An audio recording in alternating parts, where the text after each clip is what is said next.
공기는 모욕감으로 무겁게 가라앉았다. 두 번 다시 나한테 말대꾸하지 마. 최민준 부장이 으르렁거리듯 속삭였다. 그의 목소리는 칼날처럼 날카롭고 위협적이었다. 내까짓게 여기선 아무것도 아니야. 아무것도. 지금 당장 이 방 다시 청소해. 아니면 내일부턴 얼굴 볼 생각 마. 부장님, 바닥은 이미 깨끗합니다. 몇 번이고 반복해서 닦았습니다. 청소부 김민지가 차분하게 대답했다. 하지만 최 부장은 망설임 없이 물컵을 집어 그녀의 머리 위로 부어버렸다. 차가운 액체가 그녀의 머리카락을 타고 흘러내려 얼굴을 지나 유니폼을 적셨고 그녀가 방금 닦아놓은 바닥에 작은 웅덩이를 만들었다. 그녀는 차가움에 놀라 숨을 헛들이켰다. 하지만 그녀를 얼어붙게 만든 것은 물의 온도가 아니었다. 그의 행동에 담긴 잔인함 그 자체였다. 이제야 제대로 청소할 게 생겼네. 최 부장이 비웃었다. 그는 자기가 방금 모욕한 여성이 평범한 청소부가 아니라는 사실을 꿈에도 몰랐다. 그녀는 그의 경력 전체를 송두리째 날려버릴 힘을 가진 사람이었다. 미래 이노베이션 임원 전용 스위트룸에 번쩍이는 대리석 바닥이 형광등 불빛 아래 빛나고 있었다. 박서연은 김민지라는 이름으로 위장한 채 대걸레를 바닥 위로 부드럽게 밀고 있었다. 그녀의 유니폼에 달린 명찰에는 박서연이 아닌 김민지라고 적혀 있었다. 한때 수십억 원짜리 계약서에 서명했던 그 손은 이제 독한 화학약품으로 반복된 청소를 하느라 거칠어져 있었다. 등 뒤에서 날카롭고 자신감 넘치는 발걸음 소리가 들렸다. 비싼 가죽 구두 소리였다. 그녀는 돌아보지 않아도 그가 누구인지 알 수 있었다. 운영부장 최민준. 이사회 회의실에서는 그녀를 감히 쳐다보지도 못했던 남자였지만 지금은 화려한 손에 보고서 뭉치를 든 채 그녀의 뒤에 서 있었다. 예전에는 존경심으로 가득 차 있던 그의 눈은 이제 억눌린 분노로 타오르고 있었다. 그녀는 턱을 꽉 다물고 조용히 젖은 서류를 주워들며 자신의 진짜 신분을 밝히고 싶은 충동을 억눌렀다. 하지만 그건 계획이 아니었다. 그녀가 이곳에 온 이유가 아니었다. 28살의 서울대학교 경영학과 졸업생 박서연은 날카로운 통찰력과 혁신적인 사업 감각으로 업계의 이름을 알린 인물이었다. 그녀는 명석한 두뇌로 유명했고 포브스 선정 30세 이하 리더 30인의 이름을 올리기도 했다. 하지만 미래 이노베이션은 단순한 회사가 아니었다. 그것은 그녀의 아버지 박진우 회장이 무에서부터 이룩한 5조 원 가치의 핀테크 제국, 그의 유산이었다. 35년 전 박진우 회장은 장모님께 빌린 2천만 원으로 용산 전자상가의 작은 사무실에서 사업을 시작했다. 학벌도 배경도 없는 흑수저 출신으로 그는 혁신과 정직이라는 두 가지 핵심 원칙으로 수많은 장벽을 허물고 자신의 제국을 건설했다. 그의 희끗희끗한 머리카락과 깊게 팬 주름은 수십 년간의 치열한 노력의 증거였다. 하지만 최근 모든 것을 바꾼 사건이 있었다. 6개월 전에 심장마비였다. 의사들은 분명하게 말했다. 그는 속도를 늦춰야 했다. 수십 년간 그의 삶의 일부였던 주 80시간의 근무는 더 이상 불가능했다. 갑자기 후계자 문제는 더 이상 이론이 아닌 시급한 현실이 되었다. 박 회장의 유일한 자녀로서 서연은 오랫동안 리더가 되기 위한 준비를 해왔고 자연스러운 후계자였다. 하지만 아버지의 마음속에는 한 가지 풀리지 않는 불안감이 있었다. 어느 날 저녁 도시의 야경이 내려다 보이는 현대적인 자택에서 조용한 가족 저녁 식사를 하던 중 그가 입을 열었다. 서연아, 네가 이룬 모든 것이 자랑스럽다는 걸 알 거다. 박 회장의 깊은 목소리에는 따뜻함과 권위가 섞여 있었다. 수천 명의 직원들에게 영감을 주었던 바로 그 목소리였다. 넌 사업에 아주 능하고 기술에 대한 네 감각은 경이로울 정도야. 하지만 네가 모르는 게 한 가지 있어. 서연은 포크를 접시에 내려놓고 눈썹을 살짝 치켜 올렸다. 그게 뭔데요, 아빠? 박 회장은 깊은 한숨을 내쉬었고 그의 얼굴에는 걱정이 서려 있었다. 넌 회사를 밑바닥부터 본 적이 없어. 경영진이 실제로 회사를 움직이는 사람들, 화려한 직함이나 사무실이 없는 사람들을 어떻게 대하는지 넌 몰라. 서연이 반박하려 입을 열었지만 아버지가 손을 들어 막았다. 내가 이 회사를 세웠을 때 나는 모든 것이었어. 청소부, 회계사, 영업사원, 엔지니어였지. 나는 사업의 모든 구석을 알아 직접 경험했으니까. 사무실 보고서로는 임원실 밖에서 실제로 무슨 일이 일어나는지 절대 알 수 없어. 소문이 돌고 있단다. 서연아, 회사의 문화가 우리가 세운 원칙을 더 이상 따르지 않는다는 소문 말이다. 하지만 직원들은 상사가 지켜보고 있다는 걸 알면 연기를 하지. 넌 네가 완전히 이해하지 못하는 것을 이끌 수 없어. 부녀 사이에 무거운 침묵이 흘렀다. 박서연은 도전을 피하는 사람이 아니었다. 그녀는 몸을 앞으로 숙이며 단호한 목소리로 말했다. 그래서 제게 제안하시는 게 뭐죠, 아빠? 그날 밤 그들이 계획한 아이디어는 대담했다. 2주 동안 서연은 야간 청소부로 위장 잠입할 것이었다. 혜택도 지름길도 특별 대우도 없었다. 그녀는 자신의 성싱이 주는 후광 없이 평범한 직원으로서 미래 이노베이션을 경험하게 될 것이었다. 그녀의 변신은 극적이었다. 비싼 파워수트는 평범한 작업복으로 바뀌었고 화려한 보석은 소박한 귀걸이로 대체되었다. 세심하게 관리된 머리는 자연스러운 웨이브 스타일로 돌아갔고 그녀의 트레이드마크였던 메이크업은 사라졌다. 그녀의 날카로운 눈빛은 도수 없는 안경 뒤로 숨었다. 강력한 카리스마를 내뿜던 여성 임원은 사라지고 그 자리에는 조용하고 눈에 띄지 않는 청소부 김민지가 서 있었다. 2주 안에 서연은 아버지의 원칙이 이 회사에 여전히 살아 숨쉬고 있는지 알아내야 했다. 하지만 그녀는 이 2주가 단순히 사업에 대한 그녀의 관점뿐만 아니라 그녀의 세상 전체를 바꿀 것이라는 사실을 알지 못했다. 다음 날 밤 김민지로 완전히 변신한 서연은 헐렁한 청소부 유니폼을 입고 불안하게 서 있었다. 한때 값비싼 반지와 보석으로 장식되었던 그녀의 아름다운 손은 이제 낯선 직원 배지를 만지작거리고 있었고 아무것도 걸치지 않은 채 거칠었다. 그녀는 맞지 않는 옷을 바로잡고 근무 시작을 기다리며 심호흡을 했다. 그녀의 청소부로서의 첫날 밤은 밤 10시에 시작되었다. 회사 최고 임원들이 모두 퇴근한 지 한참 후였다. 오리엔테이션은 빠르고 몸이 건조했다. 청소 절차, 안전수칙에 대한 간단한 설명과 어떤 형태의 절도든 즉각적인 해고와 법적 조치로 이어질 것이라는 엄중한 경고가 전부였다. 감독관은 그녀에게 거의 신경 쓰지 않고 열쇠와 작업 목록을 건네줄 뿐이었다. 박진우 회장의 딸이자 수석 부사장으로서 서연은 주목받는 데 익숙했다. 사람들이 그녀와 눈을 맞추고 그녀가 방에 들어서면 자세를 바로잡는 것에 익숙했다. 하지만 청소부 김민지로서 그녀는 투명 인간이었다. 직원들은 그녀가 없는 것처럼 지나쳐갔다. 몇몇은 실수로 그녀의 카트와 부딪혔지만 사과조차 하지 않았다. 그녀가 야근하는 직원들이 있는 사무실에 들어갔을 때 그들은 대화를 계속했고 때로는 그녀가 듣지 못하는 것처럼 민감한 회사 문제를 대놓고 논의했다. 근무가 끝날 무렵 그녀의 손은 아프고 거칠어졌으며 부드럽던 피부에는 굳은 살이 박이기 시작했다. 그녀는 효율적으로 움직이는 법을 배웠고 한 방울의 에너지도 낭비하지 않기 위해 모든 동작을 계산했다. 그러나 육체적 피로보다 더 충격적인 것은 밑바닥에서 본 미래 이노베이션의 진짜 얼굴이었다. 그녀의 아버지가 세운 완벽한 회사, 존중, 정직, 탁월함을 자랑하던 그 회사는 그녀가 믿었던 것만큼 완벽하지 않았다. 둘째 날 밤, 첫날의 쑤시는 통증은 지속적인 아픔으로 바뀌었지만 그녀는 적응하고 있었다. 허리에 무리가 덜 가도록 대걸레질을 할 때 체중의 균형을 잡는 법을 배웠고 손바닥은 점점 단단해져 굳은 살이 박였다. 하지만 어떤 육체적 준비도 운영 감독관인 최민준 부장이 할 일에 그녀를 대비시킬 수는 없었다. 45세의 최민준은 기업의 사다리를 오르기 위해 오랫동안 분투해온 남자였다. 그는 임원들 사이에서는 깔끔한 평판을 가지고 있었지만 그의 관리 아래 많은 직원들은 극심한 고통을 겪고 있었다. 그는 항상 깔끔한 정장을 입고 머리는 완벽하게 정돈했으며 가죽 서류 가방을 들고 다녔다. 임원진의 눈에 그는 이상적인 직원이었다. 근면하고 효율적이며 헌신적이었다. 하지만 회사 하층, 특히 청소팀에게 그는 악마였다. 이건 용납할 수 없어. 최 부장이 첫 검사에서 소리쳤다. 그는 흰 장갑을 끼고 천장 통풍구에서 먼지를 훑어냈다. 그곳은 매일 밤 청소하는 구역이 아니었다. 미래 이노베이션은 모든 면에서 탁월함을 추구합니다. 모든 면에서요.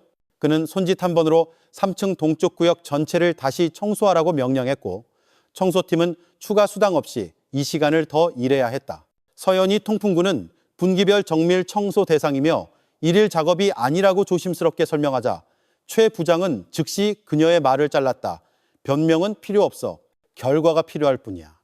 요즘엔 자기 일을 제대로 아는 사람이 없는 것 같군. 최 부장은 까다로웠지만 유독 서연에게 더 심하게 굴었다. 아마도 그녀가 신입이라 그가 지나갈 때 사라지는 법을 아직 몰라서였을지도 모른다. 혹은 평범한 유니폼 속에 숨겨져 있어도 그녀의 타고난 자신감의 흔적이 약간 남아있었기 때문일지도 모른다. 이유가 무엇이든 그는 그녀를 개인적인 표적으로 삼았다. 그녀의 일이 완벽해도 그는 항상 흠을 잡았다. 손전등을 비춰 거울에 보이지 않는 얼룩을 찾아냈고 2번이나 청소한 카펫의 작은 먼지 한 홀을 지적했으며 정기검사에서 반짝이는 스테인리스 스틸의 지문이 있다고 주장했다. 어느 날 밤 서연이 임원 화장실을 청소하고 있을 때 최 부장이 갑자기 나타났다. 그녀가 일을 마치기도 전에 그는 모든 것을 비난했다. 당신의 무능함은 일부러 그러는 겁니까? 아니면 타고난 겁니까? 그의 목소리는 다른 사람들이 들을 수 있을 만큼 컸다. 이래서 당신들 같은 사람들은 기계로 대체되어야 하는 거야. 적어도 일의 질은 떨어지지 않겠지. 서연은 대걸레 자루를 꽉 쥐고 입 밖으로 터져 나오려는 분노를 삼켰다. 임원으로서 그녀는 이메일 한 통으로 최 부장의 경력을 끝낼 수 있었다. 하지만 청소부 김민지로서는 고개를 숙이고 사과하며 더 잘하겠다고 약속하는 것 외에는 할 수 있는 일이 없었다. 그녀의 동료들은 최 부장이 그녀를 괴롭히는 것을 눈치챘다. 어느 날 밤 또 한 번의 혹독한 질책이 끝난 후 베테랑 청소부인 김씨 아저씨가 그녀를 옆으로 끌어당겼다. 가능한 한 그 사람 피해 다녀. 그가 주변을 힐끔거리며 속삭였다. 그의 목소리에는 경험의 무게가 실려 있었다. 최 부장이 말도 안 되는 기준으로 사람들 잘라내는 거 한두 번 본 게 아니야. 하지만 목요일 밤 한 사건이 최 부장이 얼마나 멀리까지 갈 수 있는지를 보여주었다. 서연이 자정 무렵 임원층 복도를 청소하고 있을 때였다. 그녀는 양동이에 물을 갈면서 청소 카트를 벽에 조심스럽게 세워두었다. 그때 대리석 바닥 위로 익숙한 비싼 구두 소리가 들렸다. 최 부장이었다. 그는 그녀의 카트 옆에 멈춰서서 비웃는 표정으로 그녀의 작업을 훑어보았다. 그리고 그가 지나가기 직전 그의 팔이 실수로 카트를 쳤다. 카트는 바닥으로 쓰러졌고 청소 용품과 걸레, 도구들이 사방으로 흩어졌다. 그녀가 몇 시간 동안 완벽하게 닦아놓은 바닥은 액체로 범벅이 되었다. 최 부장은 아무런 반응 없이 그 난장판을 지나쳐 걸어갔고 바닥에 신발 자국을 남겼다. 그는 돌아보지도 사과 한마디도 하지 않았다. 그에게 서연은 2번 쳐다볼 가치조차 없는 존재였다. 서연은 눈앞에 난장판을 응시하며 서 있었다. 그 순간 그녀의 내면에서 무언가 변했다. 이것은 더 이상 무시당하거나 얕보이는 것에 대한 문제가 아니었다. 이것은 고의적인 잔인함이었고 자신이 빠져나갈 수 있다는 것을 아는 사람의 권력 남용이었다. 그녀가 최 부장이 만든 엉망진창을 치우기 위해 무릎을 꿇었을 때 분노와 굴욕감을 억누르며 그녀는 자신의 임무의 목적이 바뀌었음을 깨달았다. 이것은 더 이상 회사를 물려받기 위해 자신을 준비하는 것이 아니었다. 이제는 미래 이노베이션을 움직이는 노동자들, 아버지가 제국을 건설하기 전의 모습과 같은 노동자들을 위해 목소리를 내는 것이었다. 그 후 며칠 동안 최 부장의 차별적인 발언이 더욱 노골적으로 변했을 때 서연은 준비가 되어 있었다. 그녀는 모든 사건, 날짜, 시간, 증인, 그리고 최 부장이 뱉은 정확한 단어들을 기록했다. 그녀는 어떤 임원들이 조용히 눈 감아주는지, 그리고 누가 불편해하면서도 행동하지 않는지 연구했다. 서서히 그녀는 아무도 보지 못하는 청소부 김민지의 역할을 계속하면서 자신의 사건을 구축해 나갔다. 어느 날 밤 최 부장이 돌아왔다. 네가 똑똑한 줄 아나 보지? 그가 비꼬는 듯 웃으며 서연에게 더 가까이 다가왔다. 그녀는 대답하지 않았다. 어떤 반응이든 상황을 악화시킬 뿐이라는 것을 알았다. 그녀는 조용히 장비를 챙기며 다음 사무실로 이동해 더 이상의 대립을 피하려 했다. 내가 말하고 있잖아. 최 부장이 힘주어 말했다. 상사가 말하면 예, 부장님 또는 아니요, 부장님이라고 대답하는 게 맞는 거야. 네가 자라온 흙구덩이에서는 제대로 된 예절도 안 가르치나? 예, 부장님. 죄송합니다, 부장님. 서연은 마치 쓸개즙 맛이 나는 것처럼 느껴지는 단어들을 억지로 내뱉었다. 최 부장은 그녀가 방금 닦은 바닥 위를 일부러 걸어다니며 그녀의 작업에 검은 신발 자국을 남겼다. 이 바닥 아직도 더럽잖아. 그는 마치 관객이 있는 것처럼 말했지만 그곳에는 둘뿐이었다. 이 간단한 일 하나 제대로 못해? 이 얼룩들 좀 봐. 서연은 바닥을 보았다. 방금 전까지 완벽했다. 유일한 얼룩은 최 부장 자신의 신발 자국이었다. 방금 닦았습니다, 부장님. 그녀는 속에서 분노가 들끓었지만 침착하게 대답했다. 아까는 건조하고 깨끗했습니다. 네가 지금 나한테 반박하는 거야? 최 부장이 갑자기 목소리를 위험한 속삭임으로 낮췄다. 네가 미래 이노베이션의 청소 기준에 대해 나보다 더 잘 안다고 생각하나? 네가 어디에 속하는지 보여주지. 망설임 없이 최 부장은 물컵을 집어 그녀의 머리 위로 직접 부어버렸다. 차가운 액체가 그녀의 머리카락을 타고 흘러내려 얼굴을 지나 유니폼을 적셨다. 그녀는 차가움에 놀라 숨을 헛들이켰다. 하지만 그녀를 얼어붙게 한 것은 물의 온도가 아니었다. 그녀의 머리카락과 유니폼에서 떨어진 물방울이 발밑에 작은 웅덩이를 만들었다. 그 순간 분노보다 더 강한 굴욕감이 밀려왔다. 그녀는 임원도, 서울대 졸업생도, 청소부, 김민지도 아니었다. 그녀는 어떤 처벌도 받지 않을 것이라 믿는 사람에게 아무 가치 없는 존재처럼 취급당한 한 인간일 뿐이었다. 물과 눈물이 그녀의 얼굴에서 섞여 내렸다. 그것은 약해서가 아니라 순수한 분노에서 비롯된 눈물이었다. 그녀는 천천히 무릎을 꿇고 젖은 유니폼의 물기를 닦아내기 시작했다.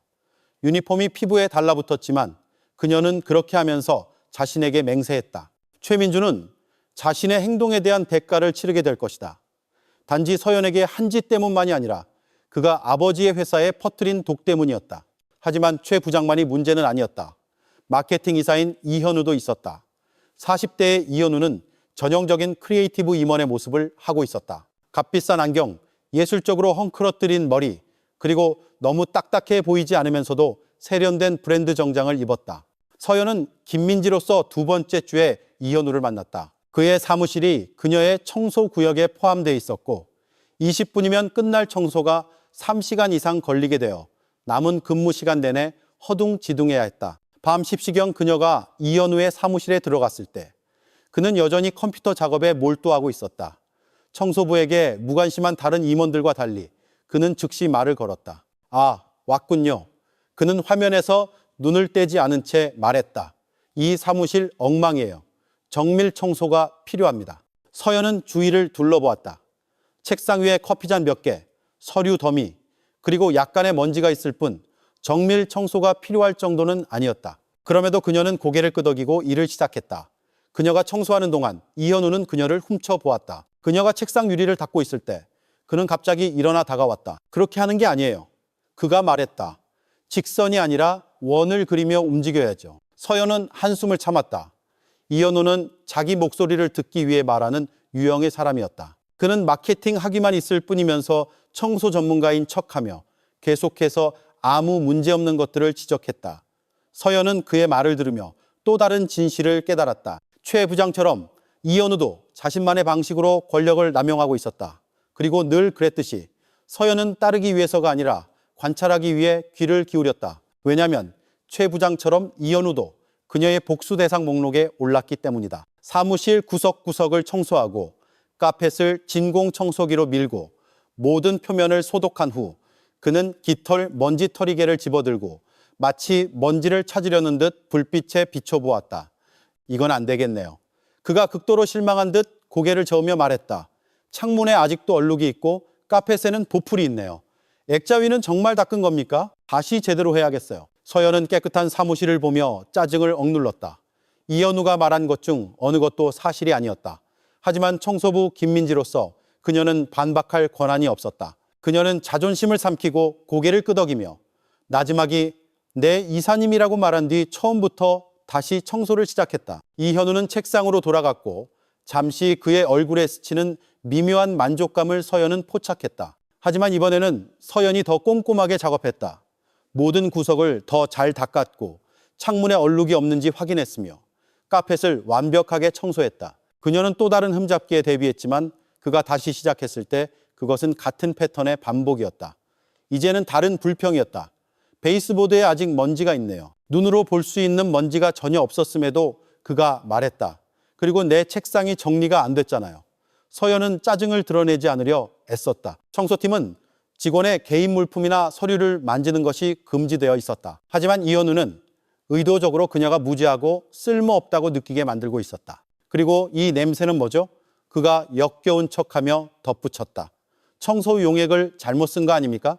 내 사무실은 화학약품 냄새가 아니라 깨끗하고 상쾌한 냄새가 나야 해요. 이것이 이현우의 방식이었다. 그는 결코 만족하지 않았고 아무리 청소를 잘해도 항상 불평거리를 만들어냈다. 마침내 그가 무심하게 이제 좀 낫네요라고 말하며 그녀를 보내주었을 때는 이미 새벽이었다. 그녀는 다음 작업 일정보다 훨씬 늦었다. 서연은 이것이 자신에게만 일어난 일이 아니라는 것을 깨달았다. 이것이 이현우의 스타일이었다. 그는 단지 자신의 권력을 과시하기 위해 청소부들의 일을 반복시켰다. 그는 의도적으로 그들의 일을 어렵게 만들었고 쓰레기통을 넘어뜨려 내용물을 쏟거나 갓 청소한 바닥에 클립을 흩뿌리는 등 그들의 작업을 방해했다. 최 부장의 사건 이후 서연은 회사의 신고 절차를 시험해 보기로 결정했다. 만약 미래 이노베이션이 기업 사명 선언문에서 자랑하는 것처럼 진정으로 존엄과 존중을 소중히 여긴다면 인사부는 이런 학대를 조치할 것이 분명했다. 가장 적절한 접근 대상은 인사부 이사인 김수진이었다. 40대 중반의 여성인 김수진은 친근하고 다가가기 쉬운 이미지를 풍겼다. 그녀는 비즈니스 캐주얼을 입었고 사무실 문에는 무지개 스티커와 안전한 공간, Safe Space이라는 팻말이 붙어 있었다. 복도에는 그녀의 사진과 함께 제게 말하세요. 당신의 목소리는 중요합니다라는 슬로건이 적힌 직원 지원 포스터가 붙어 있었다. 다음 날 점심시간을 이용해 서연은 김 이사에게 다가가 최 부장의 행동을 신고했다. 김 이사는 서연이 이야기하는 동안 고개를 끄덕이며 경청하는 듯 보였다. 하지만 이야기가 끝나자 그녀는 한숨을 쉬며 서연의 손을 부드럽게 잡았다. 이해를 약속하는 듯했지만 어딘가 깔보는 듯한 느낌이 드는 제스처였다. 우선 이 문제를 제게 알려주셔서 감사합니다. 그녀는 지극히 세련된 기업 화법으로 말을 시작했다. 저희 미래 이노베이션에서는 모든 직원의 고충을 심각하게 받아들입니다. 하지만 제 생각에는 업무 환경의 역학관계에 대해 약간의 오해가 있었을 수도 있다고 생각합니다. 그녀는 서연의 불만에 대해 아무 조치도 취하지 않을 것임을 암시하며 덧붙였다. 당신은 그저 청소부일 뿐이고 회사에서 당신의 위치를 이해해야 합니다. 이것이 그녀의 메시지였다. 당신은 중요하지 않고 회사는 당신의 존엄성에 관심이 없다. 서연은 속으로 분노가 치밀었지만 정중하게 고개를 끄덕였다. 그녀가 떠날 때 김 이사는 마지막 조언을 건넸다. 최 부장님은 청결에 대한 기준이 높으시죠. 그녀는 마치 경고하는 선생님처럼 말했다. 말이 날카롭다는 건 알지만 제 조언은 감정적으로 받아들이기보다 일에 집중하라는 겁니다. 기업 세계에서는 강인함이 중요하니까요. 서연은 사무실을 나오며 문에 붙은 안전한 공간 팻말을 보았다. 그 단어들은 거칠애일 뿐이었다. 보이지 않는 노동자들에게 그 약속은 무의미했다. 김 이사가 모르는 사실은 서연이 전체 대화를 비밀리에 녹음했다는 것이었다. 그 오디오 파일은 회사가 어떻게 체계적으로 보이지 않는 노동자들의 고충을 무시하는지에 대한 증거가 될 것이었다. 최 부장과 이 이사가 권력남용의 교활한 면을 보여주었다면 영업 담당 전무인 강지영은 가장 극단적인 형태를 드러냈다. 45세의 강지영은 미래 이노베이션의 기둥 같은 존재였다. 업계의 전설로 그녀의 치열한 협상과 높은 판매 실적은 의심의 여지가 없었다. 서연과의 대립은 그녀의 잠입 임무, 셋째 주 금요일 밤 38층 메인 회의실에서 일어났다. 서연이 회의실을 청소하고 있을 때 강 전무의 날카로운 목소리가 들렸다. 실례합니다만 지금 어딜 가려고 하는 거죠? 서연은 멈춰섰다. 죄송합니다, 전무님. 이곳은 밤 9시에 청소하도록 예정되어 있습니다.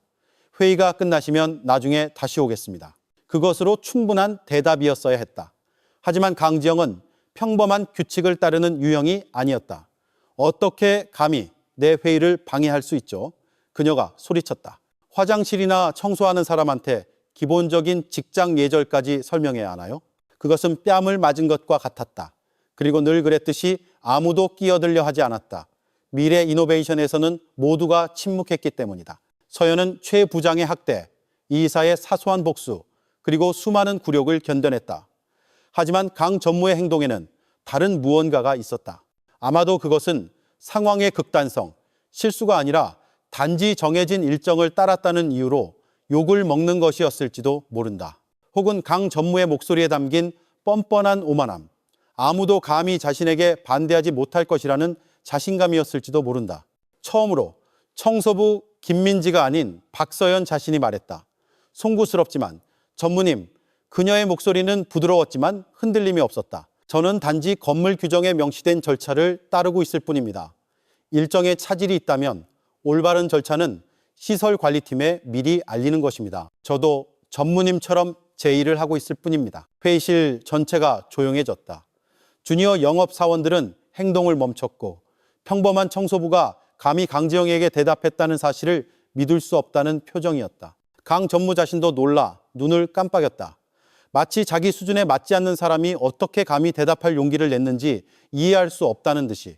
하지만 놀라움은 금세 지나갔다. 강 전무의 얼굴이 어두워지더니 순식간에 분노로 가득 찼다. 경고도 없이 뺨을 맞았다.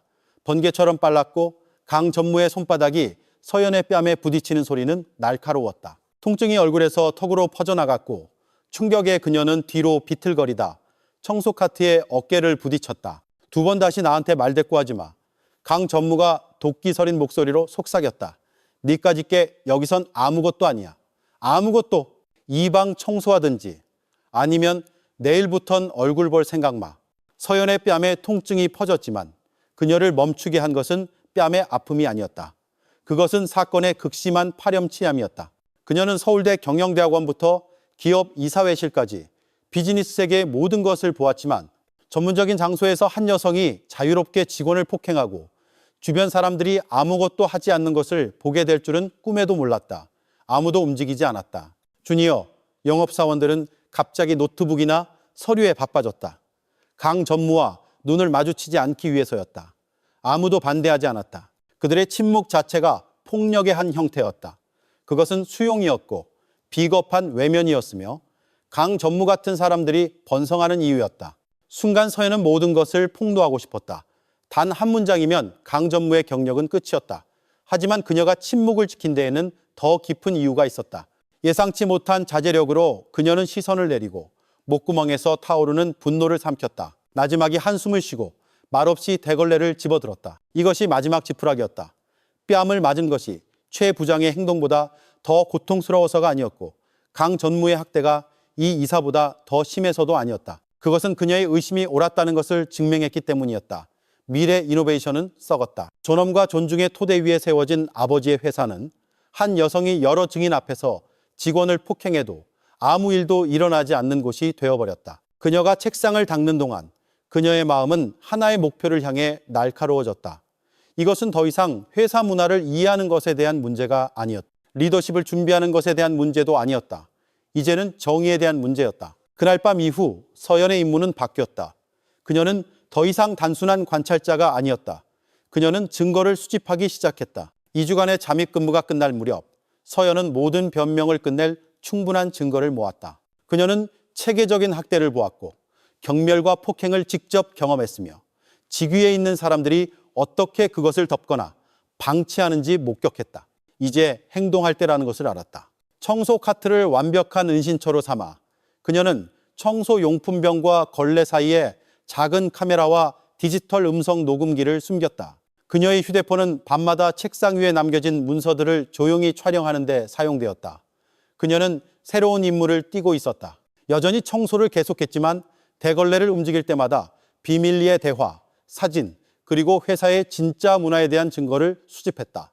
그리고 머지않아 그녀는 더 심각한 비밀을 발견했다. 최민준, 이현우, 강지영은 단순히 학대자가 아니었다. 그들은 도둑이기도 했다. 그들은 하위 직원들의 급여에서 비밀리에 자금을 횡령하고 있었다. 기업 스파이 행위의 증거도 있었다. 그들은 경쟁사에 민감한 정보를 제공하고 있었다. 이 모든 것은 아버지의 후계 계획이 실행되기 전에 그를 자리에서 물러나게 하려는 의도였다. 금요일 밤, 그녀의 잠입 임무 마지막 밤, 그녀는 진실을 밝힐 준비가 되어 있었다. 그녀는 근무를 마치고 아무도 따라오지 않는 것을 확인한 후 미래 이노베이션 건물을 걸어 나왔다. 공중 화장실에 들어갔다가 나왔을 때 청소부 김민지는 더 이상 없었다. 그녀는 머리 수건을 벗어 자연스러운 머리를 드러냈고 평범한 유니폼을 우아한 디자이너 의상으로 갈아입었다. 그녀의 시그니처 안경을 다시 썼고 2주 동안 화장기 없던 얼굴은 다시 차분하면서도 강력한 임원의 모습으로 돌아왔다. 박서연이 돌아온 것이다. 그녀는 차에 올라 익숙한 주소, 힐크레스트에 있는 아버지의 집을 목적지로 말했다.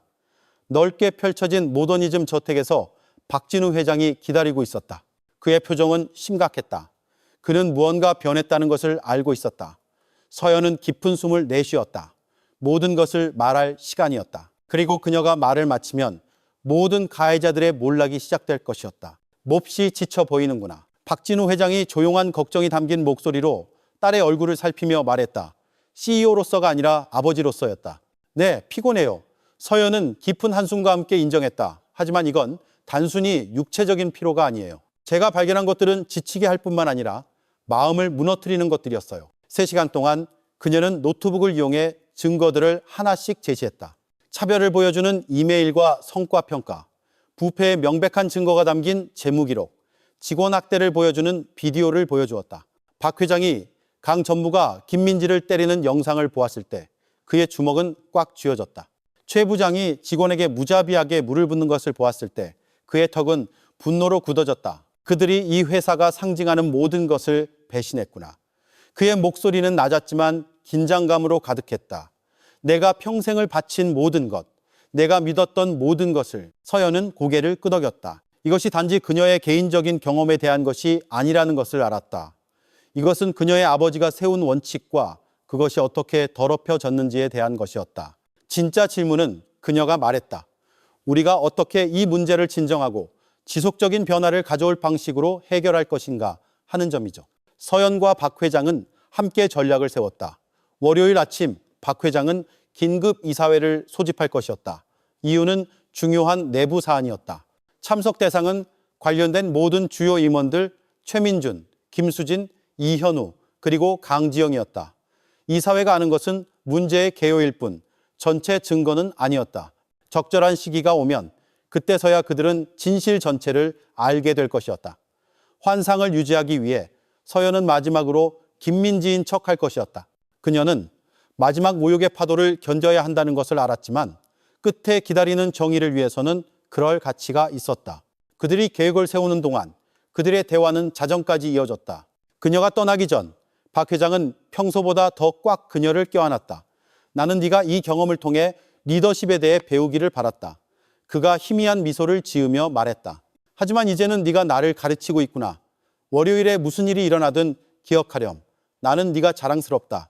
내 딸로서 뿐만 아니라 미래 이노베이션의 미래로서 말이다. 일요일 밤 모든 조각이 제자리에 놓였다. 이사회에 통보되었고 증거는 준비되었으며 보안팀은 어떤 소동이든 안전하고 질서 있게 처리하도록 지시받았다.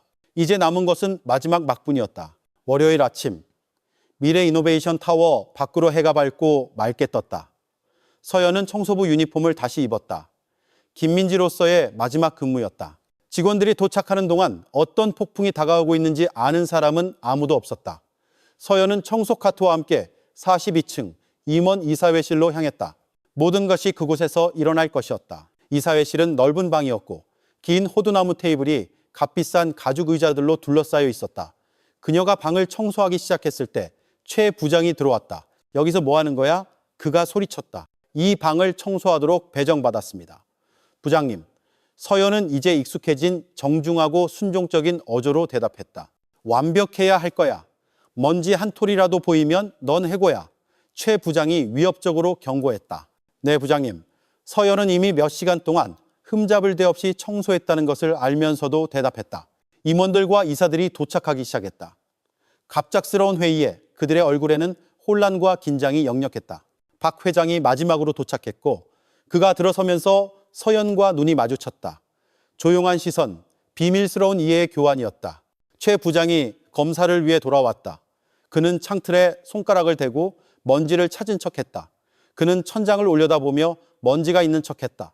창문에 아직 얼룩이 있잖아. 깨끗하게 빛나고 있음에도 그가 말했다.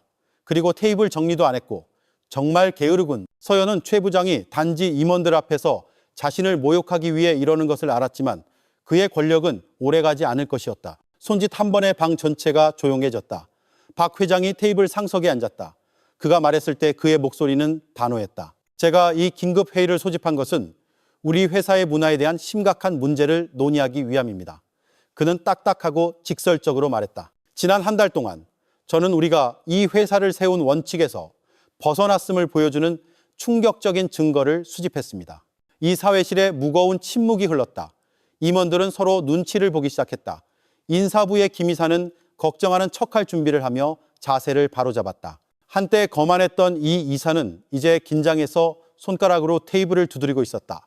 강 전무는 여전히 감정을 드러내지 않았지만 게임은 이미 변해 있었다. 심판의 시간이 온 것이다. 당장 나가. 최 부장이 소리쳤다. 그의 목소리는 짜증으로 날카로웠다. 이건 기밀회사 회의야. 순간이 왔다.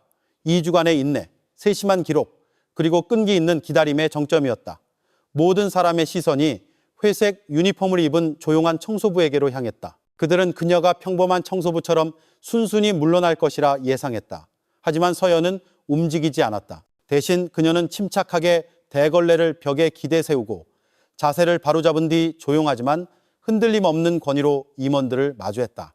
그녀는 최 부장을 똑바로 쳐다보며 더 이상 청소부 김민지의 겸손한 어조가 아닌 리더의 단호한 목소리로 말했다. 솔직히 말하면 최 부장님, 제가 여기 있는 게 더 나을 것 같네요. 상황 파악이 안 되는 건 당신인 것 같으니까요. 느리지만 단호한 동작으로 그녀는 머리수건을 벗어 자연스러운 웨이브 머리가 얼굴 위로 흘러내리게 했다. 그녀는 위장의 일부였던 안경을 벗고 주머니에서 디자이너 안경을 꺼냈었다. 그리고 계획된 반란의 마지막 행동으로 그녀는 회색 유니폼의 지퍼를 내려 세련된 블레이저와 블라우스를 드러냈다. 변신은 놀라웠다. 그들의 얼굴에 서서히 인식이 떠올랐다. 그들은 박서연과 함께 일했고 그녀와 회의에 참석했으며 그녀에게 보고했다. 하지만 그들은 김민지를 본 적이 없었다. 그들에게 청소부는 진짜 개인이 아니라 그저 지나가는 그림자였기 때문이다. 저는 박서연입니다. 더 이상 말할 필요도 없었지만 그녀가 말했다. 그리고 아버지의 후계자로서 제가 바로 미래 이노베이션의 새로운 CEO입니다. 방 전체가 충격에 휩싸였다. 임원들은 얼어붙었고 그들의 표정은 불신에서 순수한 공포로 변했다. 서연은 주머니에서 작은 리모컨을 꺼냈다. 버튼 하나를 누르자 그녀가 몇 주 동안 준비한 증거들이 스크린에 나타났다.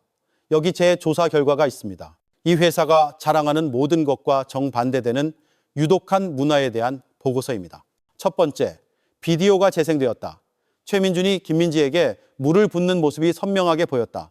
타임스탬프와 카메라 각도는 어떤 변명의 여지도 남기지 않았다. 최 부장의 얼굴이 창백해졌다. 아니, 저건 전체 맥락이 아니야. 그가 자신을 변호하려 더듬거리며 소리쳤다. 그녀가 무례하게 굴었다고. 직원에게 물을 붓는 것은 폭행의 한 형태입니다. 서연의 목소리는 여전히 차분했다. 어떤 상황도 그것을 정당화할 수 없습니다. 이어지는 증거들이 쏟아졌다. 이현우가 같은 책상을 반복해서 닿게 하며 존재하지 않는 흠을 찾는 모습, 그의 권력 과시였다. 이현우는 아무 말도 할 수 없었다. 그리고 마지막으로 거짓말을 시도하려던 강지영, 이건 조작된 영상이야. 그녀가 쏘아붙였다. 하지만 그녀가 말을 마치기도 전에 서연은 다음 슬라이드로 넘어갔다. 같은 사건을 다른 카메라 각도에서 찍은 영상. 강 전무가 김민지를 때리는 바로 그 순간이었다. 오디오를 재생해 드릴까요? 강 전무님. 서연이 차갑게 물었다. 2번 다시 나한테 말대꾸하지 마. 내까지 게 여기선 아무것도 아니야. 라고 하셨죠. 강 전무의 얼굴이 무너졌다. 더 이상 진실에서 도망칠 곳은 없었다. 서연이 증거를 하나씩 제시함에 따라 가해자들의 자신감은 순수한 공포와 절망으로 바뀌었다. 몇몇 이사들은 분노에 차 메모를 하고 있었고 다른 이들은 굳은 채 말없이 앉아 있었다. 가장 나이가 많은 이사 중 한 명은 안경을 벗어 닦으며 실망감에 고개를 저었다. 난 네가 그냥 청소부인 줄 알았어. 최 부장이 절망적으로 소리쳤다. 서연아, 제발 나를 해고하지 마. 서연이 대답하기도 전에 문이 열리고 보안 요원 2명이 들어왔다. 최 부장님, 한 명이 말했다. 이 회의가 끝난 후 당신을 밖으로 안내하라는 지시를 받았습니다. 이럴 순 없어. 날 이렇게 버릴 순 없어. 이것은 사소한 실수에 대한 것이 아니네. 박 회장이 처음으로 자리에서 일어나며 말했다. 이것은 이 회사가 세워진 원칙에 대한 완전한 배신이야. 내 딸은 리더십 훈련의 일환으로 이 조사를 수행했지만 우리는 그녀가 발견할 부패, 학대, 차별의 정도를 예상하지 못했네. 박 회장은 이사회를 등지고 단호한 목소리로 선언했다. 나는 이 회사를 정직, 혁신, 그리고 모든 직원에 대한 존중 위에 세웠네. 하지만 어찌된 일인지 우리는 그 가치들을 잃어버렸어. 오늘부터 모든 것이 바뀔 것이네. 1시간 동안 이사회는 회의를 했다. 결정은 신속했다. 최민준, 김수진, 이현우, 그리고 강지영은 중대한 직무 태만으로 즉시 해고되었다. 보안팀은 그들의 회사 지급 장비를 압수하고 건물 접근 권한을 박탈했다. 최 부장이 끌려나가면서 그는 다시 박 회장에게 절박하게 다가갔다. 30년이야, 박 회장. 내 인생 30년을 이 회사에 바쳤다고. 날 이렇게 버릴 순 없어. 박 회장의 대답은 확고했다. 최 부장 말이 맞아. 30년은 긴 시간이지. 그래서 자네가 그 힘을 다른 사람들을 일으켜 세우는 대신 짓밟는 데 썼다는 사실이 더 실망스러운 걸세. 최 부장이 긴 복도를 걸어 나가는 동안 그의 발소리만이 조용한 이사회실의 유일한 소음이었다. 박서연의 리더십 아래 새로운 장이 시작될 것이었다. 보안 요원들이 최 부장을 데리고 나가는 동안 서연은 여러 감정을 느꼈다. 정의가 실현되었다는 만족감이 있었지만 동시에 부패의 폐허 위에서 이 회사를 재건하기 위해 해야 할 일에 대한 깊은 깨달음이 있었다. 회의는 손상된 것을 수리하고 올바른 회사 문화를 재건하기 위한 즉각적인 조치에 초점을 맞추며 계속되었다. 토론이 끝난 후 이사들은 하나씩 서연에게 다가왔다. 어떤 이들은 그녀의 조사의 탁월함에 대해 축하했고 눈에 띄게 영향을 받은 다른 이들은 자신들의 방관에 대해 후회하는 모습을 보였다. 하지만 이 모든 것 속에서 그녀는 차분하고 단호했다. 2주간의 학대 속에서 그녀를 강하게 만들었던 바로 그 전략적이고 통찰력 있는 마음가짐을 여전히 지니고 있었다. 이 자질들이 CEO로서 그녀를 이끌어줄 것이었다. 마침내 방에 아버지와 단둘이 남았을 때 박 회장이 다가와 그녀를 꽉 껴안았다. 그의 눈에는 숨길 수 없는 자부심이 가득했다. 네가 오늘 한 일은 비범했다. 그가 나지막이 말했다. 넌 단순히 비리를 폭로한 게 아니야. 무엇을 바꿔야 하는지 몸소 체험했지. 나는 네가 한 일을 할 수 없었을 거야. 내 자존심이 네가 겪은 것을 견디지 못했을 테니. 서연은 감정적이 될 것이라고 예상하지 않았지만 그 순간 그녀는 이 경험을 통해 배운 모든 것의 무게를 느꼈다. 이것은 단지 학대에 대한 것이 아니었다. 그것은 리더십의 진정한 의미에 대한 것이었다. 박 회장은 애정이 담긴 목소리로 고개를 끄덕였다. 이사회가 오늘 이후로 네 CEO 취임을 앞당기길 원해. 그들은 네가 준비되었다고 확신하더군. 서연은 잠시 도시를 마주한 넓은 창밖을 보았다. 쉽지 않은 길이 될 것임을 알았지만 그녀는 준비가 되어 있었다. 준비됐어요. 그녀가 대답했다. 하지만 제가 아빠 딸이라서나 좋은 졸업장이 있어서가 아니에요. 저는 이 회사를 밑바닥부터 보았기 때문에 준비가 된 거예요. 무엇이 작동하고 무엇이 필사적으로 바뀌어야 하는지 알고 있어요. 그녀는 의자에 남겨둔 회색 유니폼을 보았다. 그녀는 그것을 버리지 않고 대신 조심스럽게 접었다. 그것이 그녀에게 가르쳐준 교훈에 대한 조용한 존경의 표시였다. 저는 이 서울대 졸업장보다 이 유니폼을 입고 더 많은 것을 배웠어요. 그녀가 말했다. 그리고 제가 이 테이블 상석에 앉게 되더라도 이 교훈들을 잊지 않을 거예요. 그들이 이사회실을 나설 때 그녀는 청소 카트 옆에서 잠시 멈췄다. 이게 공식화되기 전에 제가 해야 할 일이 몇 가지 더 있어요. 변화는 하루아침에 일어나지 않았다. 망가진 문화를 재건하는 데는 시간과 노력, 그리고 불편한 진실을 마주할 용기가 필요했다. 다음 몇 달은 쉽지 않았다. 저항하는 사람들도 있었고 낡은 시스템에 집착하는 사람들도 있었다. 그녀가 예상치 못한 장애물들이 나타났다. 하지만 6개월 후 미래 이노베이션이 변했다는 것은 부인할 수 없었다. 결과는 분명했다. 직원 만족도 향상, 생산성 증가, 이직률 감소, 특히 저평가되었던 직원들 사이에서 그러했다. 바뀐 것은 정책만이 아니라 문화 그 자체였다. 서연에게 변화는 단지 전문적인 것이 아니었다. 그것은 개인적인 것이기도 했다. 청소의 육체적 고단함은 그녀의 몸을 단련시켰고 무시당하고 얕보이는 것의 무게는 직장 내 권력 역학에 대한 그녀의 이해를 깊게 했다. 이 모든 것이 그녀의 리더십 스타일에 나타났다. 임원회의에서 그녀는 가장 큰 목소리뿐만 아니라 모든 목소리가 공간을 갖도록 했다. 여러 부서를 방문할 때 그녀는 유지보수 직원들을 이름으로 부르며 고위 임원들에게 보여주는 것과 같은 존중을 표했다. 그녀가 내리는 모든 결정에서 그녀는 항상 물었다. 이것이 이사회실에 있는 사람들뿐만 아니라 모든 사람에게 어떤 영향을 미칠까? 역사적인 이사회 회의 3개월 후 박진우 회장은 공식적으로 은퇴를 발표했다. 그는 서연에게 리더십을 넘겨주었다. 그녀의 경영 아래 미래 이노베이션은 성장했을 뿐만 아니라 정직, 혁신, 그리고 존중의 모범이 되었다. 그리고 그곳에서 서연은 자신의 여정의 시작으로 돌아왔다. 보이지 않는 직원에서부터 모든 노동자의 가치를 진정으로 이해하는 CEO가 되기까지.